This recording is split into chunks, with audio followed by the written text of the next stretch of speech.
My brain is just a receiver. In the universe, there is a core from which we draw knowledge, strength, and inspiration. I have not penetrated the secrets of this core, but I know it exists.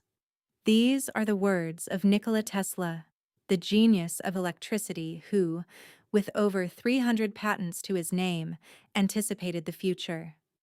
He designed wireless transmission systems, alternating current motors, and even conceived of advanced concepts like free energy and global communication. His death occurred in 1943 under mysterious circumstances in a New York hotel room.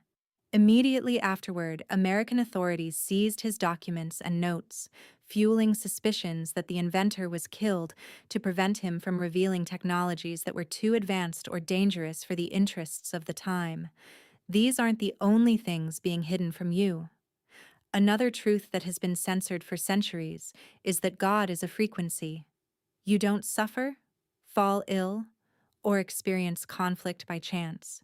You are simply being held at a frequency where you're weak and easily manipulated.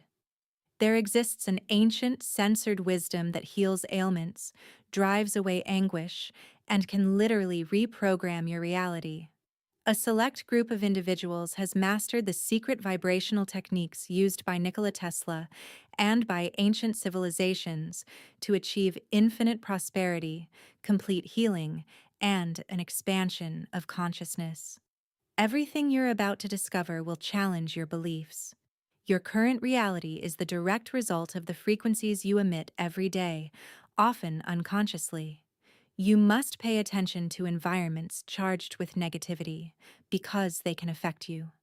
If possible, furnish your home with harmonious geometric shapes, known as biogeometry, and spend more time in nature, where energy waves are higher and more purifying. As you come to understand this system, you'll notice that you're not simply living a life, but co-creating it in real time. Ancient cultures, from the Egyptians to the Mayans, didn't see the world only with physical eyes. They also listened to nature and its vibrations. They believed that every being, object, and thought carried a unique frequency, a kind of energetic signature capable of profoundly influencing both matter and spirit. Spirituality and science, then, were not conceived separately, but as intertwined elements.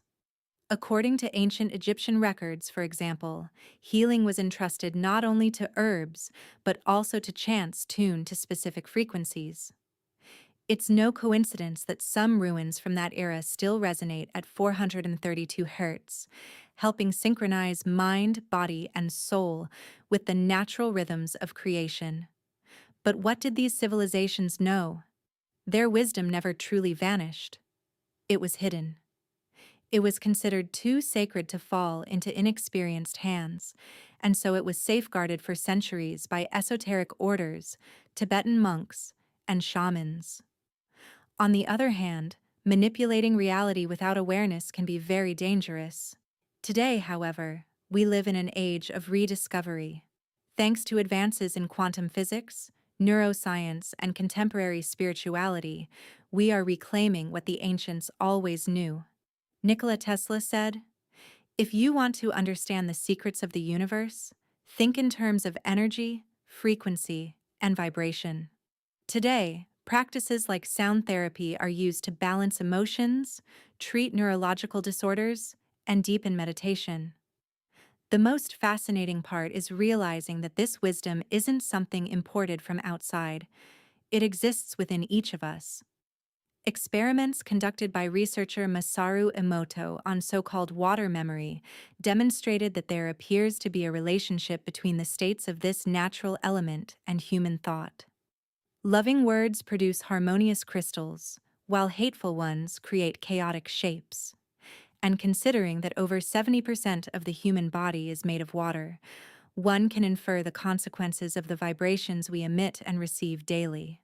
A single word can be a remedy or a poison.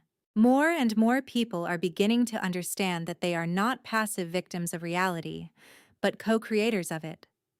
By regulating your internal frequencies through practices like meditation, conscious breathing, harmonic music, and connection with nature, you can shift your vibrational field and, as a result, influence what you attract, feel, and manifest.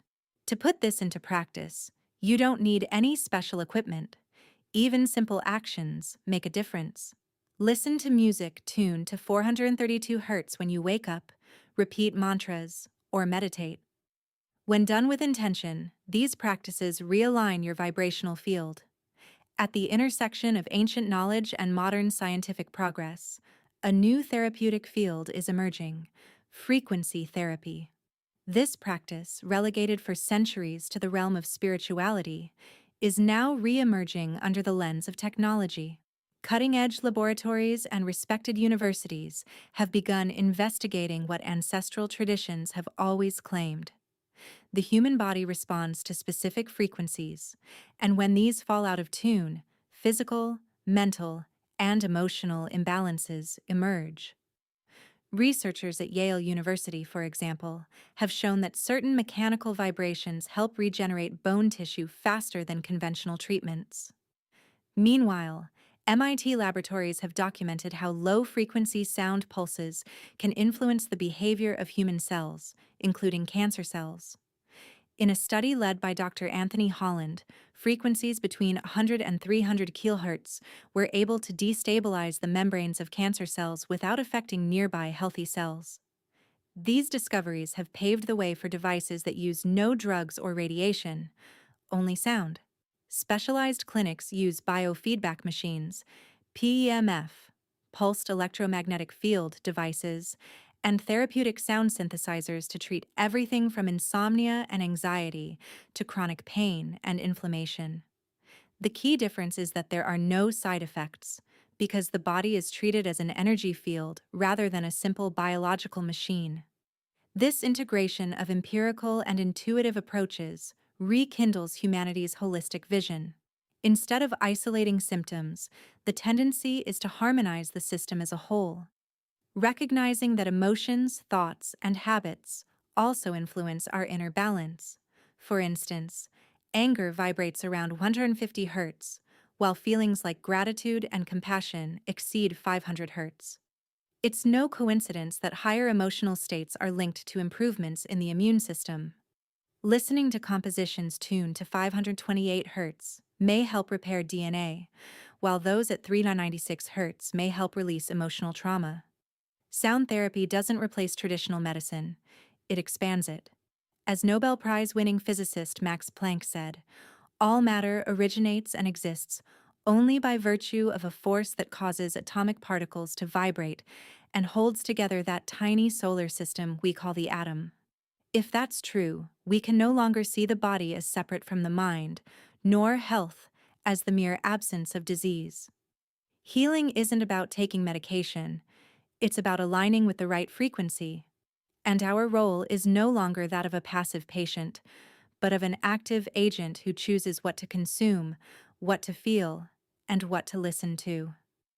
Everything said so far represents the long-awaited reunion of two worlds separated for centuries: ancient wisdom and modern technology. For millennia, the ancients saw the cosmos as a vast orchestra in which everything vibrated. Today, science confirms at the microscopic level that this vision was not mere superstition. Cutting-edge biotech companies are creating tools that measure and regulate the human body's electromagnetic field. Bracelets that monitor heart coherence, therapeutic beds with binaural sounds, quantum frequency meters. Studies in bioelectromagnetism show that our organs and vital systems emit subtle fields that can be altered by thoughts, emotions, and sounds. A patient with chronic pain might find better relief from a 528 Hz sound bath than from strong painkillers and without side effects. Technology isn't replacing tradition, it's decoding it. Every new discovery about human and cosmic vibrations confirms what the ancients always knew. The universe is made of harmonic patterns, and by tuning into them, life flows with greater clarity, health, and purpose. We can see this synergy reflected in the design of healing environments. hospitals built with biophilic design and harmonic acoustics, where spaces are engineered to emit subtle frequencies that calm the nervous system and promote recovery. This echoes the structure of ancient temples, where every detail, from ambient sound to the geometry of the altar, was designed for healing, elevation, and transformation. We are entering a context where spirituality becomes tangible, science becomes more intuitive, and technology takes on the role of a tool for reconnection. The goal isn't simply to cure illness, but to access deeper layers of being where true realignment occurs. Within this collective awakening, the most important discovery is the realization that we ourselves are vibrational instruments, capable of tuning our own frequency, healing what surrounds us, and resonating with the cosmic symphony. Our emotional states function as frequencies and determine the quality, nature, and type of reality we experience. One frequency that stands out among all is elation, that electric, vibrant feeling you get when you're doing exactly what you're meant to do. When you follow it, you access a reality where everything flows with greater ease, synchronicity, and purpose. Egyptian physicist and engineer Dr. Ibrahim Karim, creator of biogeometry, takes a more technical approach but arrives at the same conclusion. He has shown that shapes, colors, and proportions are capable of generating harmony in the body and environment, elevating a person's vibrational field. Biogeometry works with symbols and shapes that resonate with what's called BG3 energy, balanced quality energy, a neutral frequency capable of restoring harmony to an unbalanced system.